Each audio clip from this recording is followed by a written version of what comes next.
penyidikan terkait dengan dugaan tindak pidana korupsi berupa penerimaan sesuatu oleh penyelenggara negara atau yang mewakilinya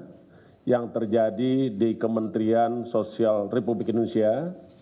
terkait dengan bantuan sosial,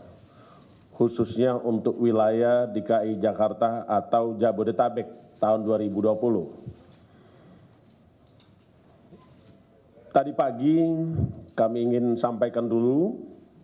bahwa saudara JPB, tepatnya Minggu tanggal 6 Desember 2020, dini hari kurang lebih 02.50 telah menyerahkan diri ke hadapan penyidik KPK, dan demikian juga dengan saudara AW juga telah menyerahkan diri kepada penyidik KPK pada hari Minggu 6 Desember 2020 jam 09.00 WIB. Terkait dengan itu, maka penyidik KPK telah melakukan serangkaian pemeriksaan. Maka pada hari ini kami ingin menyampaikan informasi tersebut, khususnya terkait dengan penahanan tersangka JPB,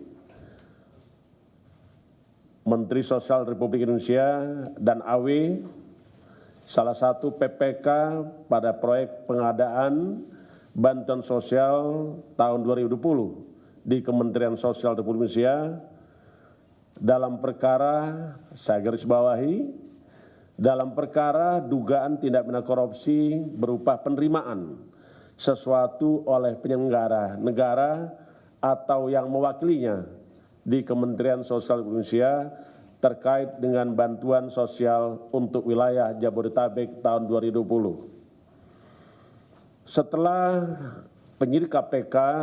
melaksanakan kegiatan serangkaian pemeriksaan terhadap para saksi dan pengumpulan alat bukti, keterangan saksi, surat, petunjuk, dan lain-lain, maka penyidik KPK menyimpulkan bahwa terhadap saudara JPB dan AW patut juga telah melakukan suatu tindak pidana korupsi, dan untuk itu, untuk kepentingan penyidikan, maka KPK telah melakukan penahanan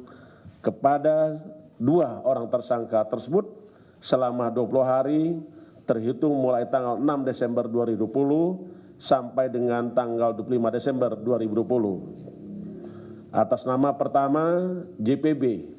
dilakukan penahanan di Rumah Tahanan Negara KPK Cabang Pomdam Jaya Guntur. Kedua, AW ditahan di Rumah Tahanan Negara Polres Jakarta Pusat. Sebagaimana kita ketahui bahwa saat ini kita masih dalam keadaan kondisi darurat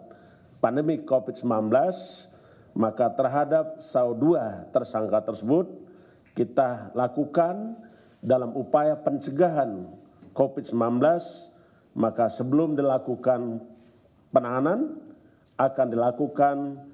cek kesehatan, khususnya memastikan bahwa kedua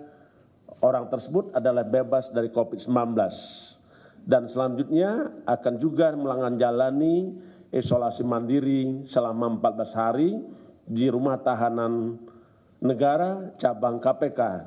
di Gedung Pusat Pendidikan Anti Korupsi KPK di Kapling C1. Perkara ini tentu rekan-rekan sudah mengikuti berawal dari tangan yang dilakukan oleh KPK pada tanggal 5 Desember 2020. Dalam kegiatan tangkap tangan tersebut, KPK telah melakukan penyitaan barang bukti berupa uang rupiah sebesar